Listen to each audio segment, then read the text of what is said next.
एक लंबे समय पहले एक बड़े शहर में बड़ी गंदी हालत में एक गरीब लड़की जीती थी। उसका नाम सरला था। वो अपने माता पिता और भाई के साथ एक छोटी सी घर में रहती थी।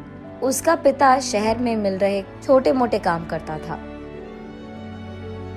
और इतना ही नहीं, सारा दिन मेहनत करके कमाए हुए पैसों में से आधे पैसे वो दारू में लगा देता था। इसीलिए उनकी घर की हालत दिन ब दिन बिगड़ती गई। ना उनको हर रोज खाने के लिए खाना था, ना पहनने के लिए कपड़े थे।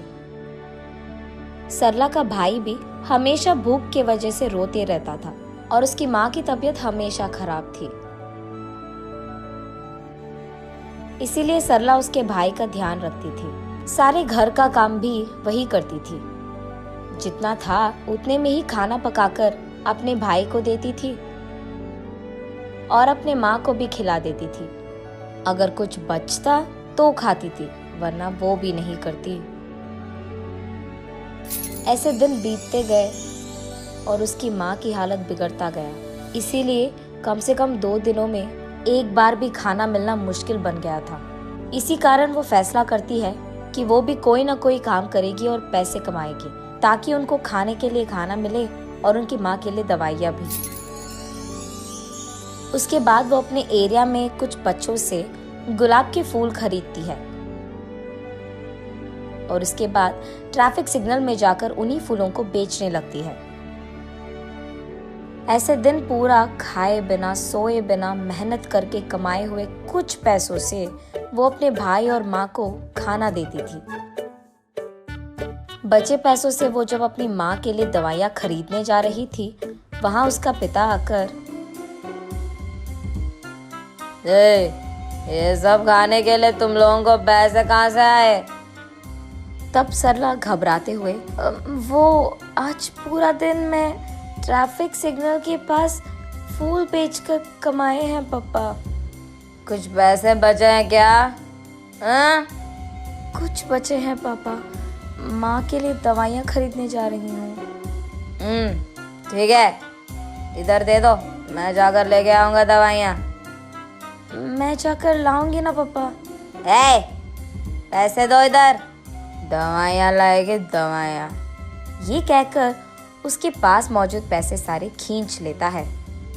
सरला रोते रोते ऐसे ही सो जाती है। अगले दिन कुछ खिलौने लेकर उसी ट्रैफिक सिग्नल के पास उन्हें बेचने जाती है सरला। आज कुछ भी करके माँ के लिए दवाइयाँ लेके ही जाना होगा। पापा को तो 1 भी रुपए नहीं मिलना चाहिए, ये फैसला करती है। उस ट्रैफिक सिग्नल में रुके हर कार के पास जाकर ऐसे ही पूछती है, खिलौने चाहिए क्या भैया? दीदी खिलौने हैं दीदी। सर 1 ले लो सर। मैडम 1 खिलौना ले लो मैडम। सर 1 खिलौना खरीदो सर। दीदी 1 खिलौना दीदी। ऐसे वहां आते जाते सब लोगों से वो विनती करती है, लेकिन 2 पैर होने के बावजूद एक भी खिलौना कोई भी नहीं खरीदता है और उसे एक फूटी कौड़ी भी नहीं मिलती है। इसलिए सरला बहुत निराश होती है और क्योंकि वो सुबह से कुछ नहीं खाई है, उसे बहुत थकान सा होता है।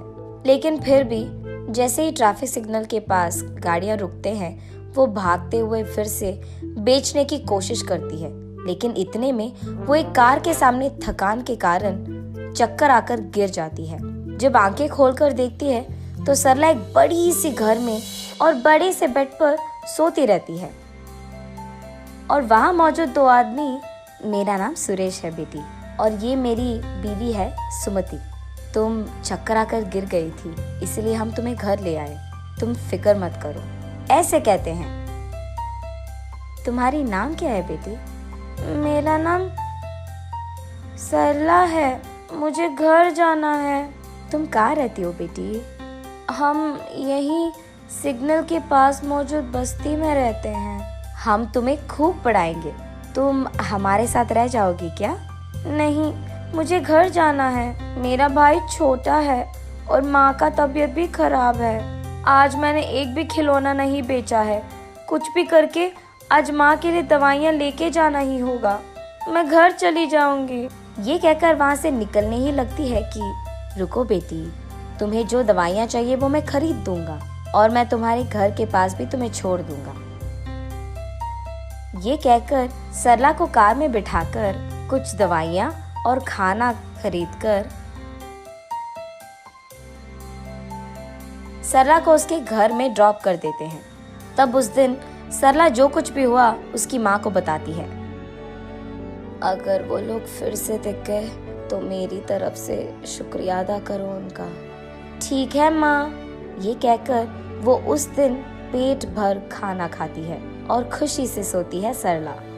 अगले दिन सुरेश और सुमति सरला के घर आकर सरला के माँ के साथ ऐसे कहते हैं, हमारी भी सरला जैसी ही एक बेटी थी, तबीयत खराब होने के कारण वो गुजर गई। अगर आपको ऐतराज ना हो तो आपकी बेटी को हम अपना लेंगे। हम वैसे भी गरीब हैं, कम से कम उसको तो एक अच्छी जिंदगी मिलेगी। ऐसे उसकी माँ को ऐतराज होने के बावजूद वो हाँ कहती है। माँ, मैं नहीं जाऊंगी माँ, तुम्हें छोड़कर नहीं जाना मुझे। ये कहते हुए सरला रो पड़ती है। तब सरला को वो लोग समझकर ऐसे कहते हैं, तुम्हारा सारा परिवार हमारे साथ रह सकता है। हमारे तो रिश्तेदार भी नहीं है और औलाद भी नहीं है।